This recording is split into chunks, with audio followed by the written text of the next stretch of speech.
Baik, perkenalkan nama saya Purlina Hulu, NPM 2311022. Baik, di sini saya akan menjelaskan tentang pointer and linked list.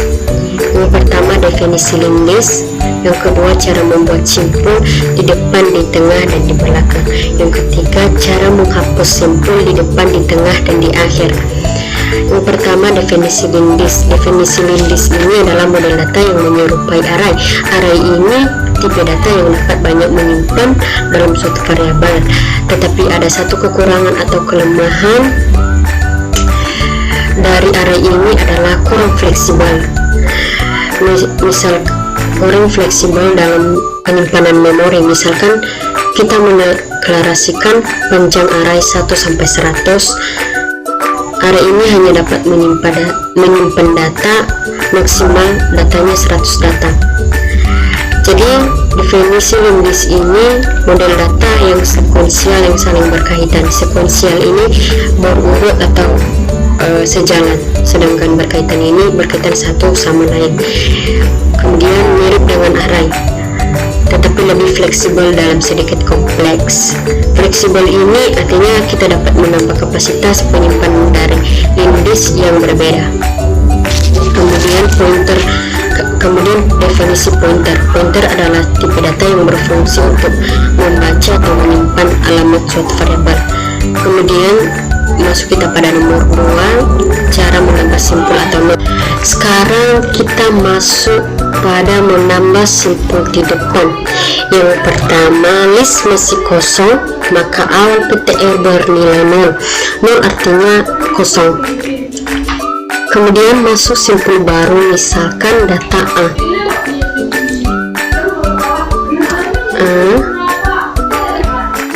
Kemudian menambah simpul di awal simpul A, misalkan simpul B. Sini kita tandai dulu ya simpul barunya.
Next, diisi dengan alamat di mana simpul data berada, kemudian awal PTR ditunjukkan ke simpul baru yang diciptakan. Berarti awal PTR ini dipindahkan ke simpul B.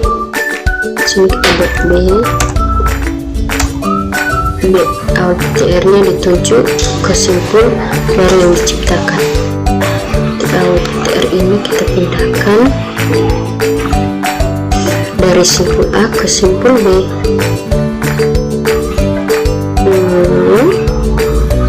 Kemudian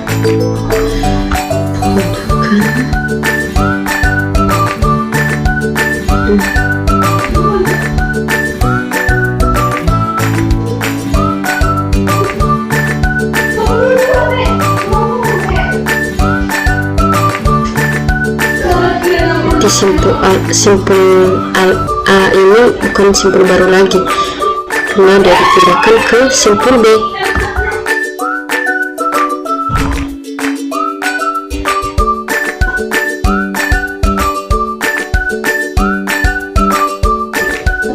udah. Baru di sini kita sambungkan dari simpul A ke B.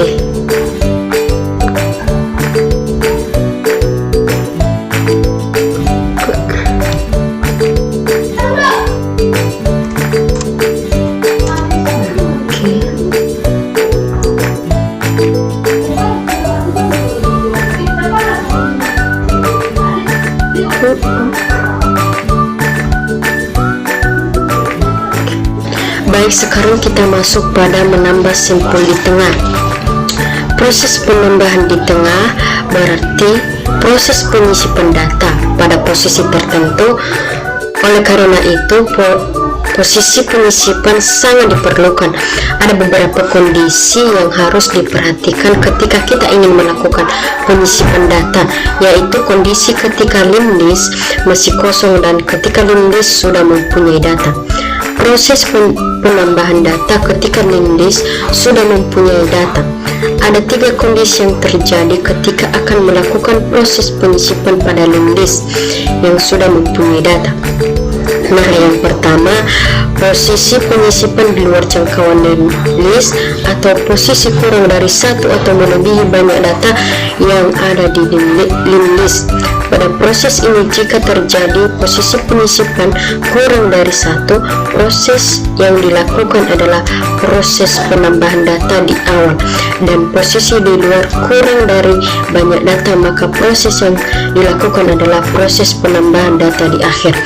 Yang kedua, posisi penyisipan di dalam jangkauan di list. Contoh, kalau ingin menyisipkan pada posisi ketiga, yang pertama, cari posisi elemen sebelum posisi sisip, kemudian simpan dalam suatu variabel dan dengan nama bantu. Kemudian sambungkan file next dari baru ke posisi data baru, next dari bantu. Berarti kita disuruh untuk menyambungkan posisi dari posisi ke baru.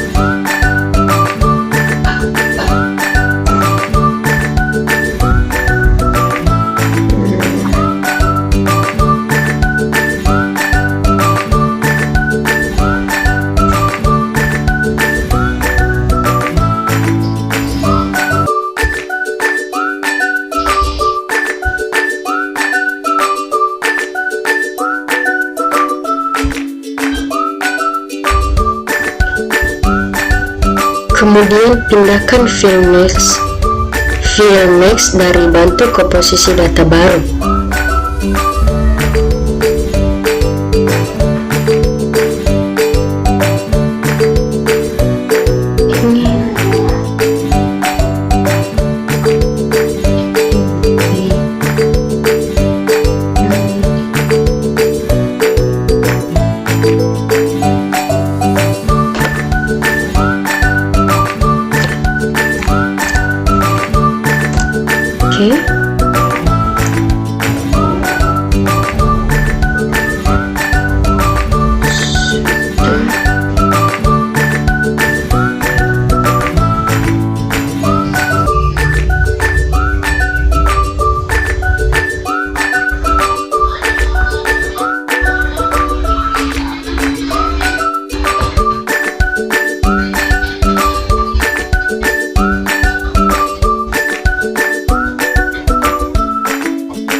Setelah itu kita masuk pada menambah simpul di belakang.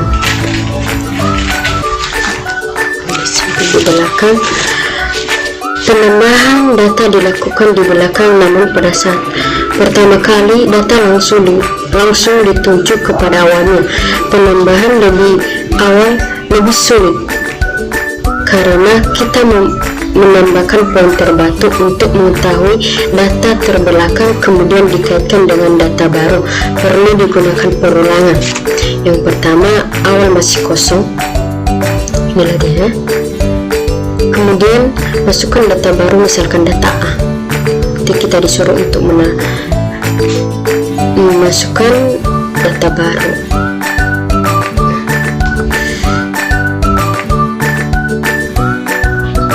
Kita buat di sini A.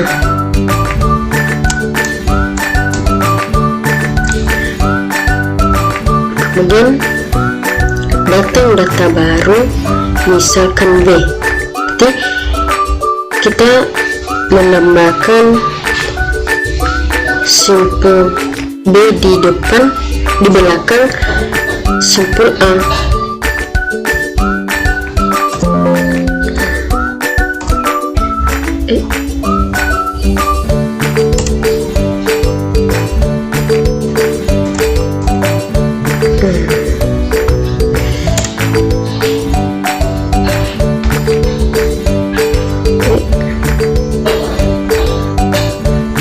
Kemudian datang data baru, misalnya C. Di sini kita bikin dulu B.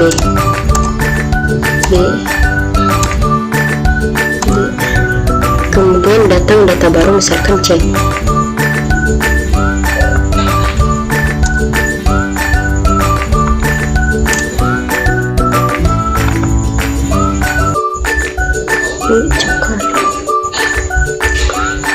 Kemudian kita sambungkan dulu simpul A ke simpul B dan ke simpul C. Kita buat di sini dulu C.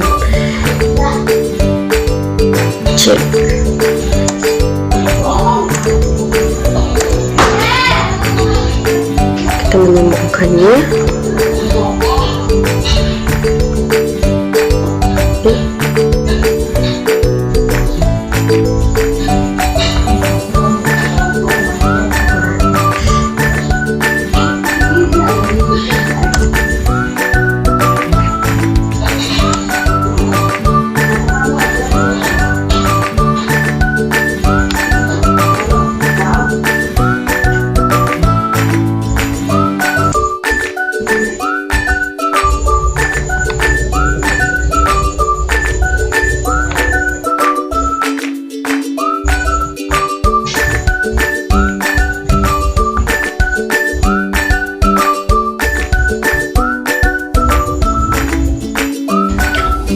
Nah, begitulah cara menambah simpul di belakang. Sekarang kita masuk pada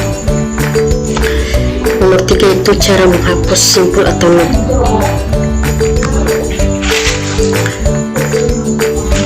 Yang pertama, cara menghapus simpul di depan. Penghapusan not dengan dilakukan dengan memutus rangkai not, kemudian menghapus not jika not berada di tengah rangkaian yang terputus. Perlu di tengah rangkaian terputus, perlu disambung kembali. Untuk memudahkan penghapusan simpul dibutuhkan dengan dan kursor sebagai simpul baru. Selain kursor juga dibutuhkan simpul awal sebagai acuan. Awal dibutuhkan dalam rangkaian. Yang pertama, buat kursor batu yang menunjuk ke awal simpul. Pindahkan kursor ke node berikutnya. Putus sambung awal node berikutnya.